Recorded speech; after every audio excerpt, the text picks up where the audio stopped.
இப்போ என்ன பார்க்குறீங்கன்னா, நம்ம குவாரண்டைன் டைமில் எங்களுக்கு வந்து ஹோட்டல் ஸ்டே கொடுத்தாங்க மும்பையில். ஸோ வந்து Chennai to Mumbai flight.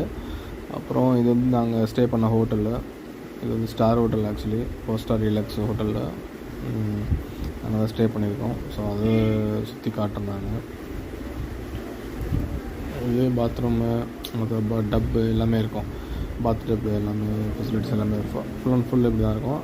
So வந்து உங்களுக்கு ஹோட்டல் ஸ்டே வந்து கம்பெனியில் கொடுக்குறாங்கன்னா இப்படி தான் இருக்கும். ஸோ அதுக்கான ஒரு இதுதான். அதுக்கடுத்து திருப்பி நெக்ஸ்ட் ஃப்ளைட்டு பிடிச்சி நாங்கள் வந்து அப்ராடு போகிறோம்.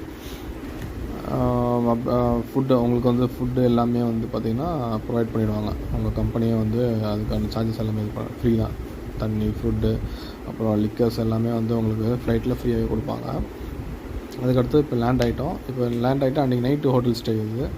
ஒரு நாள் ஈவினிங் டு மார்னிங் வந்து ஹோட்டல் ஸ்டே கொடுப்பாங்க. ஸோ அங்கே வெளியே போனவங்க வெளியே போய் இந்த அங்கே ஷிப்பு நிற்கிது பார்த்திங்களா, அதை இப்போ காட்டுறேன் கொஞ்ச நேரத்தில். ஷிப்பு அங்கே நிற்கிது இல்லையா. ஸோ வந்து இது வந்து வெளியில் இருக்க ஐஸ்கிரீம்ஸு, வெரைட்டி ஐஸ்கிரீம், பியர்ஸ் எல்லாமே இந்த பப்ளிக்காகவே இருக்கும். இது ஓப்பன் ஏரியா தான். இது எல்லாமே கியாஸ் மாதிரி போட்டிருப்பாங்க, பெரிய கியாஸ் மாதிரி. ஸோ எங்களுக்கு ஷிப் வந்து ஆப்போசிட் இருக்குது. எங்களோட ப்ரொசீஜர் எல்லாமே முடிச்சுட்டு மறுநாள் மார்னிங் 8 o'clock மேலே நாங்கள் வந்து செக் அவுட் பண்ணுவோம். ரூம்லேருந்து செக் அவுட் பண்ணி டேரெக்டாக ஷிப் போவோம். சிலது வந்து கொஞ்சம் ட்ராவல் பண்ணுற மாதிரி இருக்கும் சில கம்பெனிக்கு. இது வந்து டேரெக்டாக ஆப்போசிட்டில் இருக்காங்க. நாங்கள் வாக்கிங்கே போயிடுவோம். ஆப்போசிட் ரோட் கிராஸ் பண்ணி போயிடுவோம்.